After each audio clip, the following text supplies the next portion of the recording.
Así inicia Es Noticia, noticia en profundidad. Un placer acompañarles a partir de este momento. En la próxima hora, 3 temas son noticia que los vemos primero a través de titulares. Tenemos el primero de ellos, Es Noticia Argentina. El presidente Macri deberá explicar ante la justicia de su país por qué no sometió a debate del Congreso el acuerdo con el FMI. El fiscal Jorge Dilelo dio curso a una demanda por abuso de autoridad y violación del deber de funcionario público. Tenemos el análisis. Segundo tema que es noticia, Colombia. Esta semana fue publicado el primer informe sobre exiliados de la guerra de ese país por el Centro de Memoria Histórica. El extenso informe recoge cifras, el drama social provocado por el conflicto interno colombiano desde la perspectiva de este doloroso exilio. Tenemos el análisis. Y tercer tema que es noticia, Paraguay. La decisión del nuevo presidente de regresar su embajada de Israel a Tel Aviv fue respondida con el cierre de la embajada de Israel en Paraguay, en la capital. Con esta medida, solo Estados Unidos y Honduras mantienen su polémica embajada en Jerusalén, en la Ciudad Santa. ¿A qué se debe esto? Revisamos desde la perspectiva analítica, profundizamos esta medida que toma el gobierno del presidente Mario Abdo Benítez. Así comenzamos En Noticia. Bienvenidos, bienvenidas.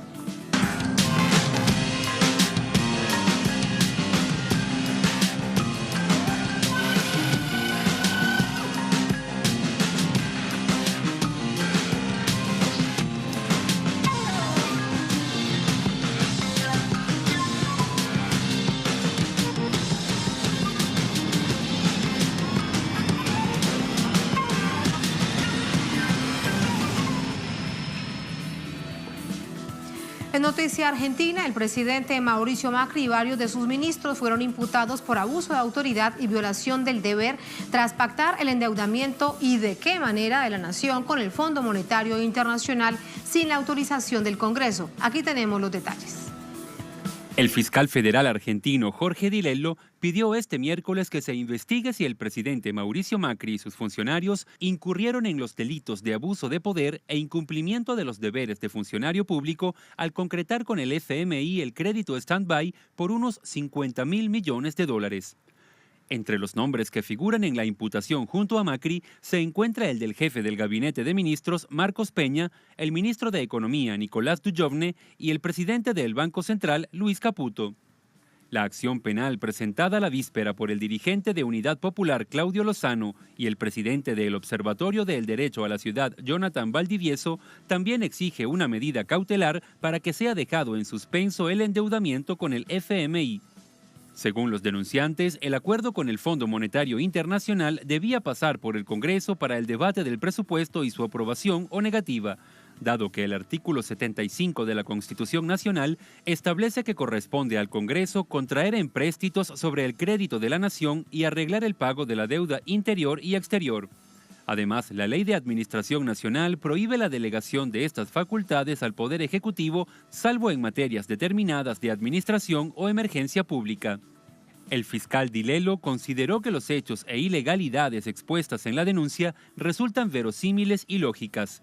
Pidió informes al Ministerio de Economía con las resoluciones por las que se contrajo la deuda y el testimonio del ministro Dujovne para comprender la ejecución del acuerdo, así como una declaración ampliada de los denunciantes. Sin embargo, Dilelo dejó a criterio del juez federal Julián Ercolini la decisión de frenar o no el acuerdo y proseguir con la investigación. Dilelo ya había imputado al presidente Macri en 2017 por la concesión de rutas aéreas a la empresa Avianca. Entre tanto, el vocero del FMI, Gary Rice, afirmó este jueves que concluirá tan rápido como sea posible el nuevo acuerdo de endeudamiento que el gobierno argentino solicitó esta semana en una nueva acción del macrismo para entregar el país. Y seguimos sumando información, nos vamos hasta Buenos Aires con nuestro corresponsal permanente allí, Edgardo Esteban. Hola Edgardo, buenas noches, de nuevo te saludo y te pregunto ahora con respecto a esta arista de esta noche en Es Noticia, ¿reacciones y algún comentario del gobierno? Sí, Tatiana, saludamos a la audiencia de Noticias. Y vos sabés que el ex titular de la Corte Suprema de Justicia, Raúl Eugenio Zaffaroni, actual integrante de la Corte Interamericana de Derechos Humanos, ha hablado hoy en la Universidad de La Plata de esta situación de coyuntura, de los acuerdos con el Fondo Monetario Internacional. Hay un factor que no especula y no ve este gobierno, que es el factor tiempo. La justicia, que es lenta, tiene sus tiempos, y a partir de esta situación o este pedido del juez Jorge Dilelo, que de alguna forma marca un camino que se abre. esta presentación de Jonathan Valdivieso y también de Claudio Lozano, un ex legislador, un economista, que está planteando y también repudiando lo que se ha marcado por parte de la oposición en la Cámara de Diputados y de Senadores, que es que este tipo de acuerdo tiene que ser rubricado, tiene que ser respaldado por los representantes del pueblo, por el Congreso de la Nación y este gobierno, en la coyuntura, en la desesperación de buscar soluciones a una crisis económica que se está yendo de la mano. Está esta situación compleja que es la inflación, que ya se habla entre un 42 y un 46%, cuando ellos hablaban a comienzos de este 2018 de un 10%, está marcando esta situación de buscar salidas, porque los créditos siguen llegando desde el exterior, pero ese dinero no se ve reflejado ni en lo que significa infraestructura en las escuelas, en la educación pública, en lo que es la ayuda a los sectores más vulnerables de la República Argentina. Esa perspectiva van a tener que dar explicaciones de dónde está ese dinero, cómo se está manejando este acuerdo, y no lo están haciendo como corresponde. De esta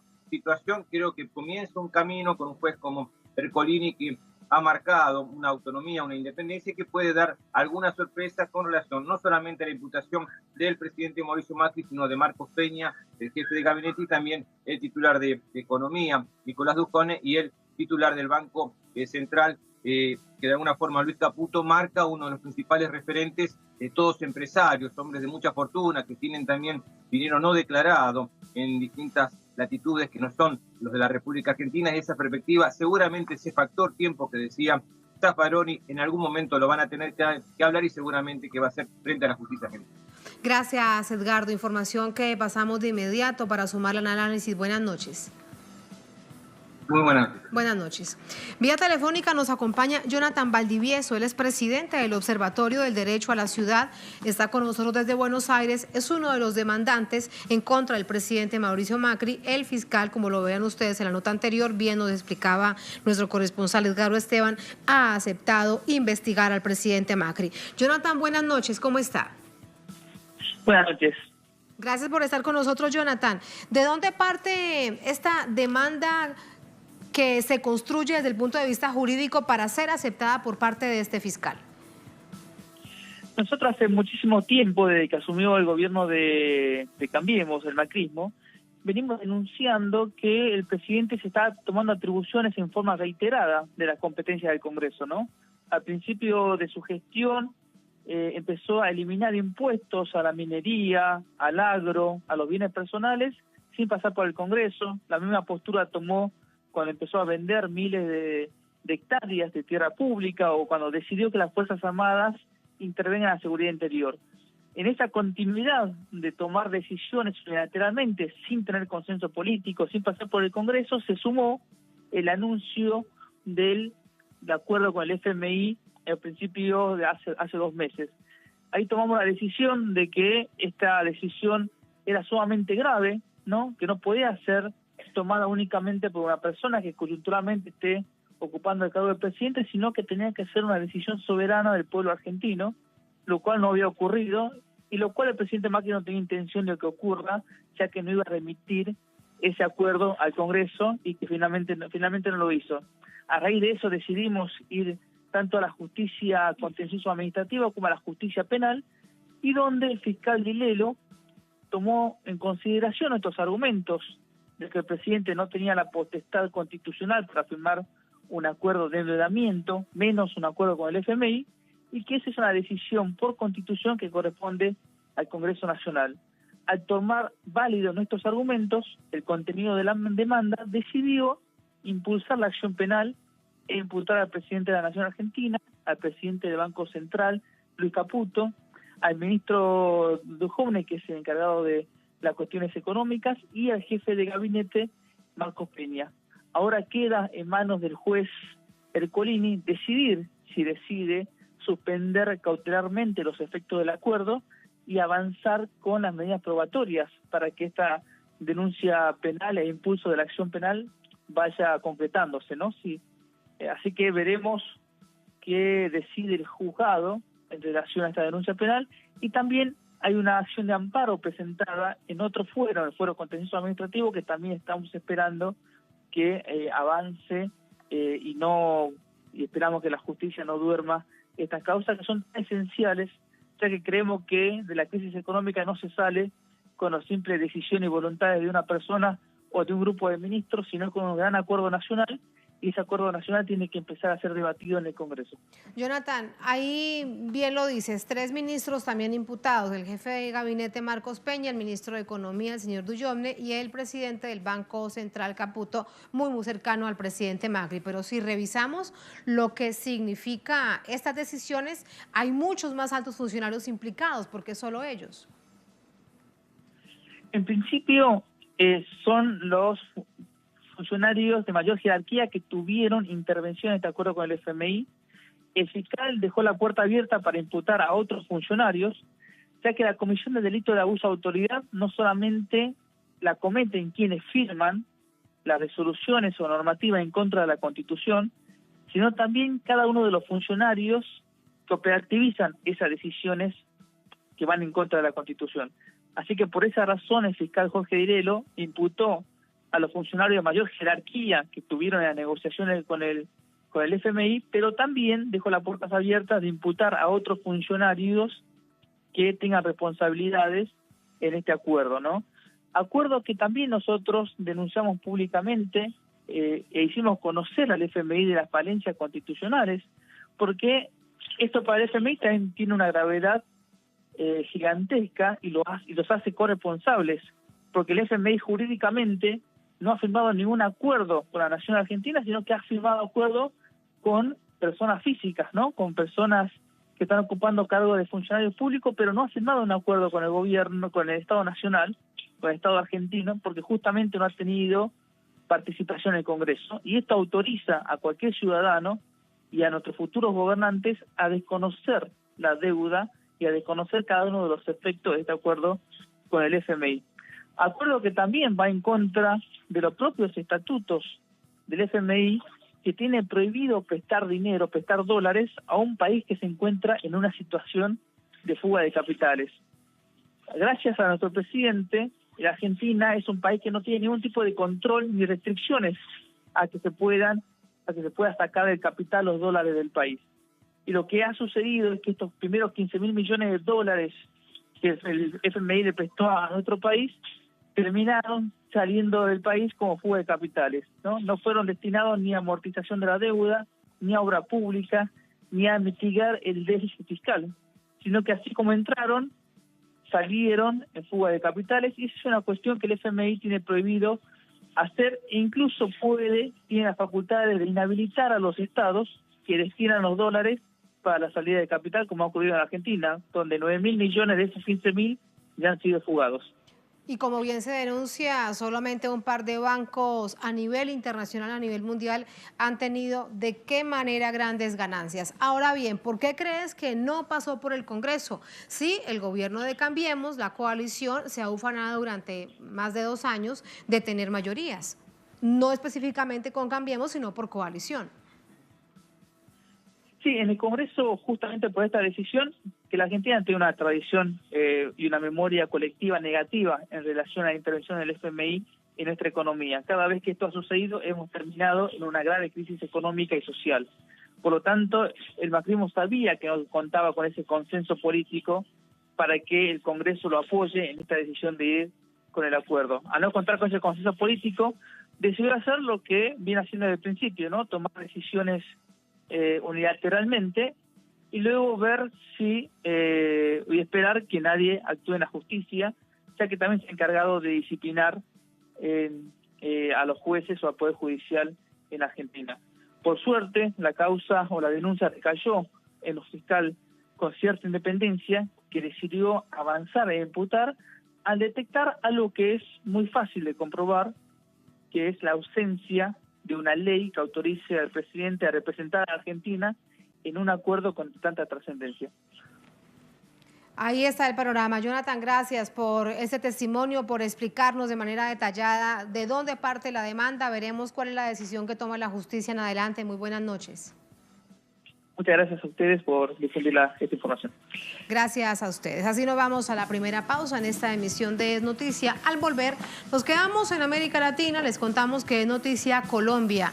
Esta semana fue publicado el primer informe sobre exiliados de la guerra de este país andino, La investigación estuvo a cargo del Centro Nacional de Memoria Histórica. El extenso informe recoge en cifras el drama social provocado por el conflicto interno colombiano, en particular la verdad sobre el exilio de las víctimas del conflicto armado. Tenemos información, tenemos los detalles al volver aquí en Noticia.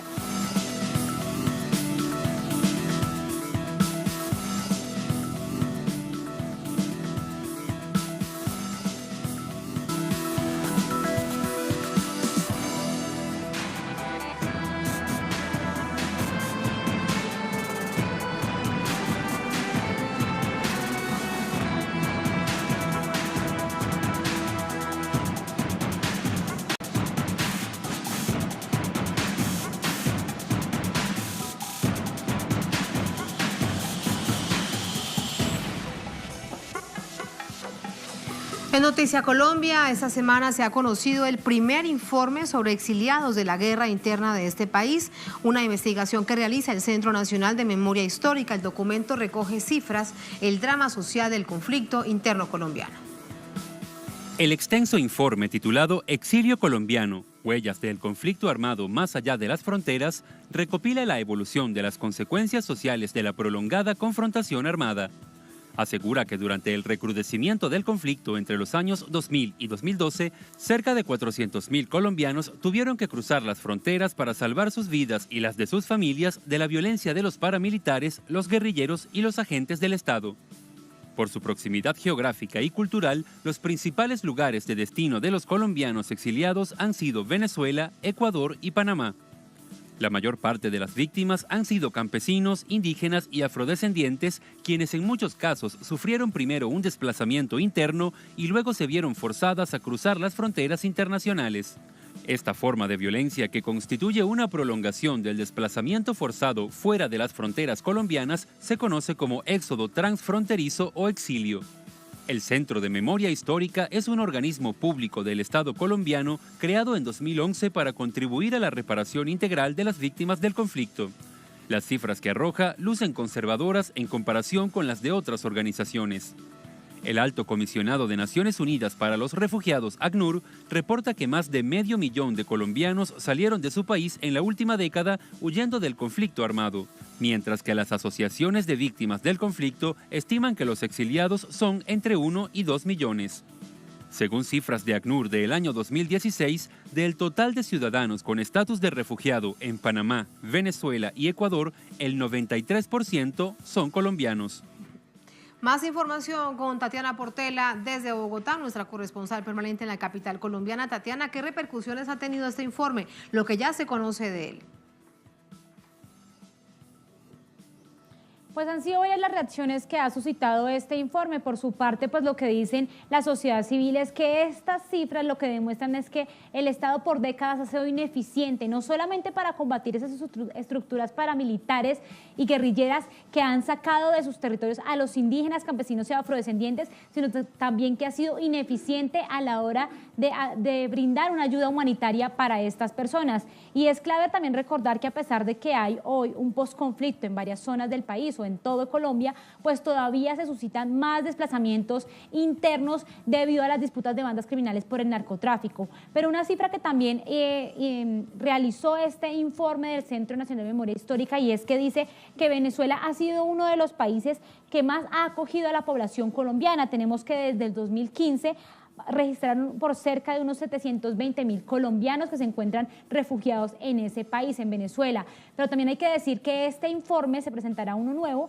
en septiembre del 2018 que recoge varias voces de las víctimas que han estado exiliadas por todo el mundo para contar cuál ha sido su historia, cuál ha sido su tragedia, cuál ha sido su trasegar por esos diferentes países y cuál es la respuesta o cuál ha sido la respuesta del Estado colombiano. Tatiana. Gracias, Tatiana. Es información que sumamos de inmediato con el análisis. Ya les cuento de quién se trata. Mientras tanto, revisamos parte del informe de cómo se maneja a nivel local esta información. Gracias, Tatiana. Y les hablo de esto, miren ustedes, presentan informes sobre el drama del exilio en Colombia. Es del Centro Nacional de Memoria Histórica que lanzaba en Cúcuta, precisamente en la frontera entre Colombia y Venezuela, el informe titulado Exilio Colombiano. El Centro Nacional de Memoria Histórica, que entre otras cosas tiene sus funciones, recordar la verdad todo lo que ha significado el proceso de la guerra interna en Colombia desde hace más de 50 años. Una tarea investigativa, académica, muy sesuda por parte de los investigadores del Centro Nacional de Memoria Histórica. Dice esto documento que reconstruye en 388 páginas el drama del exilio que se ha gestado por las guerras internas del país en los últimos 50 años. La referencia son los últimos 50 años. Reflexiona sobre el movimiento de connacionales hacia el exterior desde la coyuntura que se vive actualmente en el continente por la migración de Venezuela. Parten de allí, según este medio local, pero la verdad es que el Centro Nacional de Memoria Histórica abarca mucho más que un asunto coyuntural. Cerca de 400.000 colombianos se encuentran, dice este documento, asentados en otras naciones, donde encontraron un refugio ante el recrudecimiento de la violencia del siglo anterior. Concluye la investigación tras recopilar testimonios y estudios que permitieron dimensionar la magnitud de este fenómeno migratorio.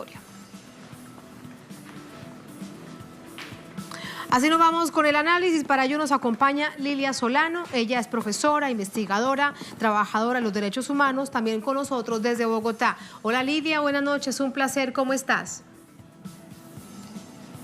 Hola Tatiana, qué privilegio saludarlos. Igualmente, muchas gracias.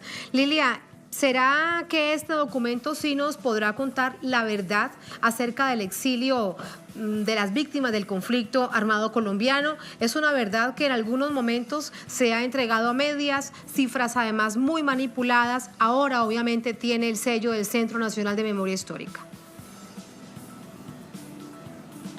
El exilio político tiene una larga historia en Colombia. El exilio político se da cuando principalmente el Estado persigue a sus ciudadanos. Llegó una época de la guerra en Colombia, de este último pedazo de la guerra, porque recordemos que hemos encadenado una tras otra, pero la última, este periodo estuvo signado por dos coyunturas que se dieron. La gente, para sobrevivir después de procesos de paz fallidos, tenía dos opciones: regresar a la montaña o el exilio, de tal forma que tenemos en casi todos los países de Europa colombianos que fueron expulsados, que huyeron para salvar la vida y que fundamentalmente fue el Estado colombiano quien no les dio las garantías. No solo no les dio las garantías, sino que los persiguió muchas veces en alianza con los paramilitares, pero en otras, exiliados que eran perseguidos también por la alianza Estado-militares y luego Estado-militares, paramilitares, y tenemos en los países vecinos, en Venezuela, en Ecuador, en Brasil, en Perú, en Canadá, en Estados Unidos. Tenemos colombianos exiliados políticos en el mundo que no salieron porque optaron por irse, sino que salieron perseguidos de muerte. Hay muchos casos y testimonios de exiliados que cuentan, narran las historias de cómo estaban siendo torturados en cárceles o torturados en cantones militares, y cuando salieron tuvieron que huir inmediatamente, o aquellos de la Unión Patriótica que sobrevivieron a los atentados y tuvieron que huir del país. Entonces, yo creo que hay una diferencia entre aquellos que deciden como una opción ir a probar suerte en otros países, pero aquellos que se llaman exiliados políticos han tenido que huir porque si no, fundamentalmente, un Estado tirano los puede asesinar. Y en medio de todo ese panorama, cuando se firmaba valga la redundancia, cuando se firmaba la paz entre el gobierno colombiano y la guerrilla de las FARC, hace ya 2 años, 24 de noviembre del año 2016, habían muchos de esos exiliados que tenían en su mente el poder regresar.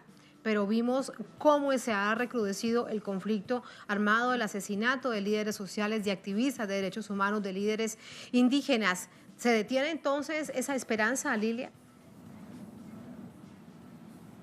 Pues mira, una cosa que hemos dicho es que aquí se ha documentado el desastre abundantemente, ¿no? El desplazamiento forzado, las ejecuciones extrajudiciales, los desaparecidos, los torturados, pero no se había documentado a cabalidad el exilio también como un crimen de Estado. Ahora se hizo a raíz de la Comisión de la Verdad y de los acuerdos que ha habido en el proceso de paz, y muchos tuvieron la gran esperanza que todo iba a cambiar porque había llegado la paz. Lamentablemente, las cifras de líderes sociales asesinados, exguerrilleros, líderes ambientalistas, los que luchan por la tierra, es de tal magnitud que en el exterior tienen la enorme preocupación de que antes en Colombia habíamos logrado construir una gran base internacional de apoyo, pero después de los casi 5 años de diálogos en La Habana, perdimos gran parte de esa base internacional porque dijeron, no, ya llegó la paz a Colombia. Lo cierto es que no hay garantías, los líderes siguen siendo asesinados y los exiliados están perplejos, documentando sus casos para traerlos no solo a la Comisión de la Verdad, sino a la JEP, Justicia Especial para la Paz, y a la Unidad de Víctimas para mostrar la dimensión de lo que significa el conflicto, que lejos de pasar la página, se ha reeditado y tenemos una situación gravísima con el antecedente de que la comunidad internacional piensa que ya hemos alcanzado la paz. Y que se habla realmente del posconflicto, no de un proceso de posacuerdo, sea ahí la gravedad en torno a la misma situación que bien describes. Ahora, un asunto particular es Venezuela. Desde Colombia se habla más, mucho más, en titulares esta semana, de esa crisis supuesta humanitaria de venezolanos que van pasando la frontera, los llamados caminantes en Colombia, etcétera, etcétera, y muy poco acerca de este informe sobre el exilio del Centro Nacional de Memoria Histórica, porque realmente allí relata la verdad que se vive del otro lado de la frontera en Venezuela con respecto a los miles de refugiados que pasaron de Colombia a Venezuela y se creó toda una política pública de atención. Así que esto resulta bastante paradójico. Sí, es una cosa que usan muchos países, especialmente en los países donde hubo persecución, como en el Cono Sur, al que se persiguió la ciudadanía, rápidamente inventan cortinas de humo para tapar la realidad. La realidad es que esto es un país en una crisis tremenda, caminamos hacia el abismo, pero lo que se vende es que los pobres venezolanos se vienen a Colombia porque allá no encuentran condiciones, pero llegan aquí, el desempleo es desbordado. En el campo, en las áreas rurales, el desempleo puede alcanzar hasta el 60%. No hay acceso realmente a educación de calidad y los pocos cupos que hay están absolutamente desbordados. La salud está privatizada, los servicios públicos son más un negocio que un servicio, la vivienda también es un privilegio. Entonces, siempre nos preguntamos, ¿esta es una estrategia que hasta cuándo le podrá alcanzar al gobierno y a los medios masivos de comunicación decir que esto se convirtió en Venezuela cuando realmente lo que tenemos es que Colombia, como decimos otros, que logramos analizar las cosas, que somos más parecidos a Haití, porque Haití está en una dimensión gravísima de pobreza, pero aquí las cifras del desastre humanitario son tremendas. Hemos visto inclusive en medios internacionales que los venezolanos dicen queremos retornar a nuestro país. Vi en la Deutsche Welle, en otros medios masivos, que los testimonios de los venezolanos no mostraban sino que estaban mejor en su país. Pero aquí en Colombia no, porque hay que tapar que el posconflicto o la implementación de los acuerdos está en crisis, que el nuevo gobierno tiene millones de colombianos que fueron a las urnas a decirle no a la corrupción. El nuevo gobierno tiene que enfrentar, dice que no hay ni un peso, ni para la salud, ni para la educación, ni para el empleo, ni para la vivienda. Este es un país que está en unas condiciones tremendas y a esto le sumas que como no puede resolver sus problemas, tiene que inventar que el país vecino que recibió millones de colombianos sea ahora el objeto de la problemática mundial. Nosotros, no Colombia, nosotros los colombianos le hemos dicho al Estado colombiano que tiene por lo menos que recuperar la memoria y recordar que los países, en particular Venezuela, recibieron millones de colombianos, le dieron la bienvenida, les dieron salud, educación, vivienda, y eso de lejos podría recibir un venezolano aquí en Colombia. Muchas gracias, Lilia, por este análisis, por estas reflexiones. Muy buenas noches. Bueno, con mucho gusto, Tatiana. Un abrazo. Un abrazo y muy buenas noches. Así nos vamos a la segunda, última pausa en esta emisión de Es Noticia. Al volver, Es noticia Paraguay. Seguimos analizando hechos de coyuntura aquí en América Latina. La decisión del nuevo presidente de regresar su embajada en Israel a Tel Aviv fue respondida con el cierre de la embajada de Israel en Paraguay. Con esta medida, solo Estados Unidos y Honduras mantienen sus polémicas embajadas en la Ciudad Santa, en Jerusalén. ¿A qué se debe este reversazo de Mario Abdo Benítez? Vamos a analizarlo al volver aquí en Es Noticia.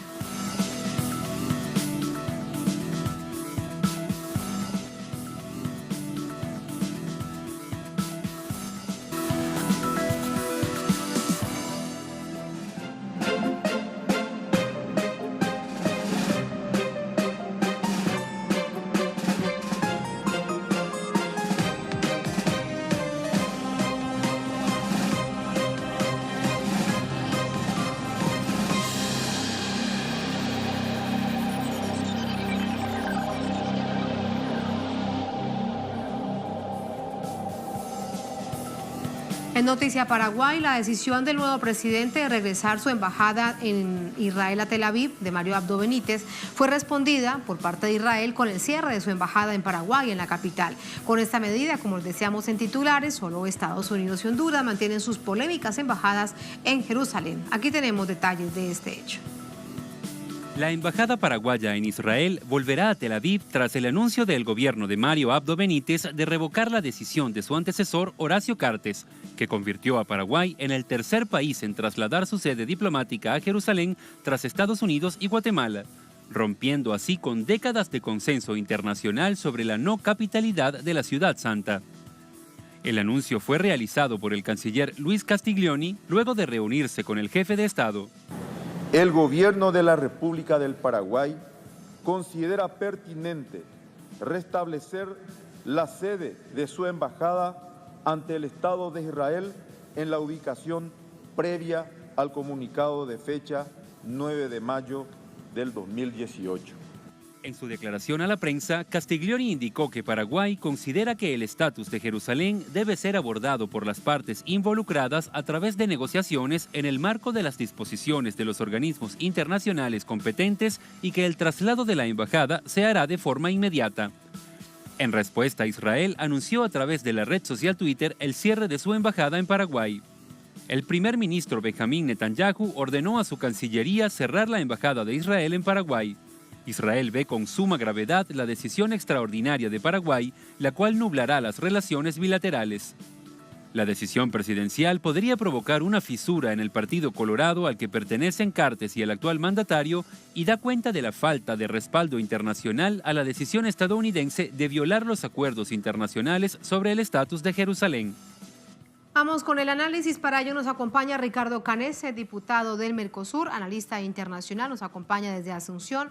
Hola, diputado, buenas noches, ¿cómo le va?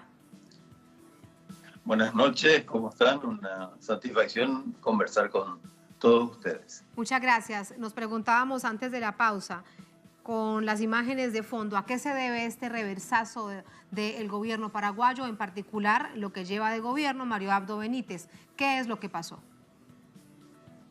Bueno, hay que decir de que Mario Abdo Benítez tiene una disputa con Horacio Cartes ya de hace un buen tiempo. Horacio Cartes tenía una relación privilegiada con Israel, de luego tenía una relación no solamente privilegiada, sino comercial, de intereses muy fuertes con el señor Messer. El señor Messer, hay que decir de que está ahora prófugo en la justicia, está siendo buscado, se los indica como ser uno de los mayores lavadores de dinero del Brasil, es de origen judío brasileño, pero fue el señor Messer el que lo llevó a Cartes a entrevistarse con Netanyahu en 2 ocasiones, creo que hasta 3, que estuvo Cartes en Jerusalén, en Tel Aviv, y claro, finalmente ya cuando el enfrentamiento con Mario Benítez era muy fuerte, y ya Mario Benítez ya fue electo presidente, allí Cartes tomó la decisión de trasladar la embajada en mayo de este año, trasladar la embajada paraguaya a Jerusalén. Entonces, esa decisión de Cartes fue inmediatamente respondida por Abdo Benítez, por Castiglioni, que dijeron que efectivamente no era la mejor decisión, que no se les había consultado. Vale decir, hay un diferendo tanto entre Cartes con Abdo Benítez de bastante tiempo, hay un quiebre dentro del Partido Colorado, inclusive de la oligarquía paraguaya, porque los dos representan a sectores conservadores, eso hay que decir, no hay que pensar que Abdo Benítez no sea un sector conservador. Ahora este enfrentamiento, vamos a ver hasta qué punto Abdo Benítez, manteniendo una postura conservadora que siempre resiste a las presiones, no solamente de Israel, sino estamos viendo noticias que el vicepresidente de Estados Unidos le habría llamado a Abdo Benítez para presionarle en el sentido de mantener la embajada paraguaya en Jerusalén. Entonces se está poniendo a prueba la firmeza de Abdo Benítez, que hay que decir que cayó muy bien en la opinión pública paraguaya, salvo el pequeño grupo muy ligado a Israel.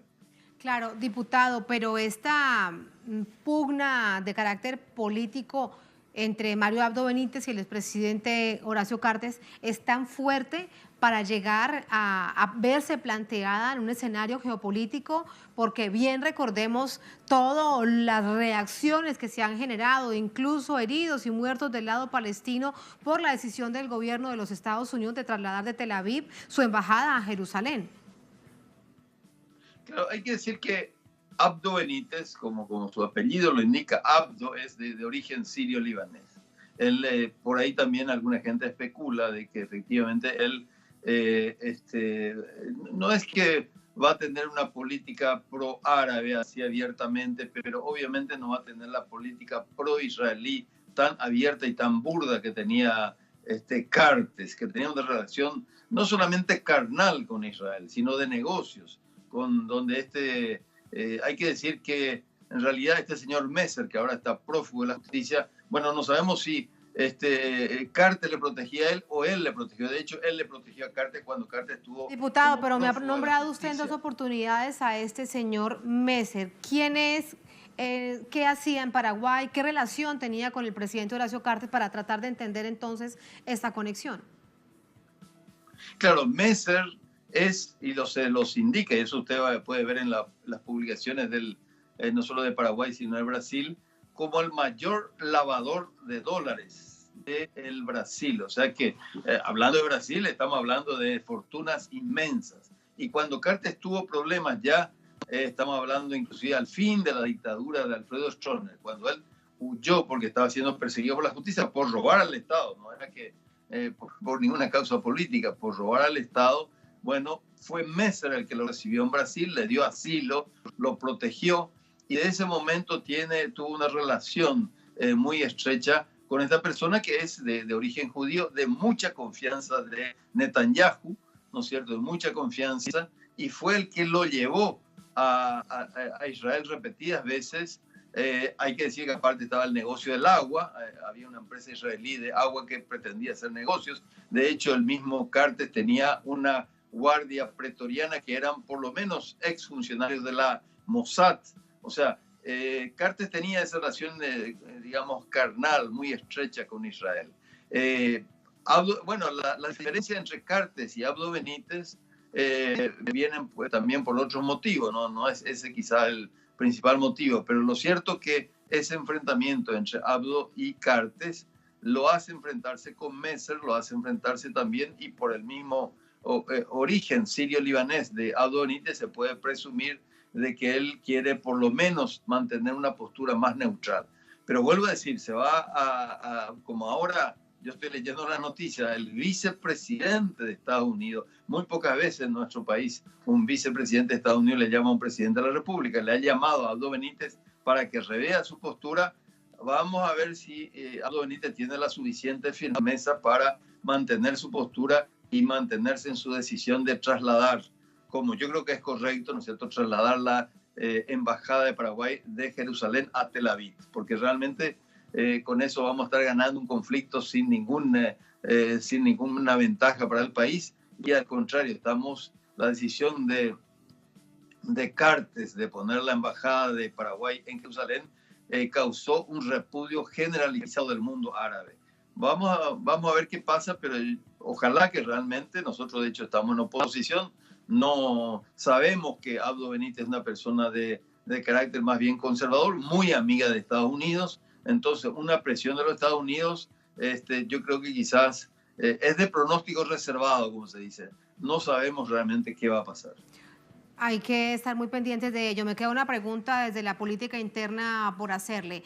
¿Esta misma situación coyuntural que implica todo un asunto de carácter geopolítico quiebra al Partido Colorado o no es así? Tampoco llega hasta allá. Esta fisura entre el presidente Mario Abdo y el expresidente Cartes.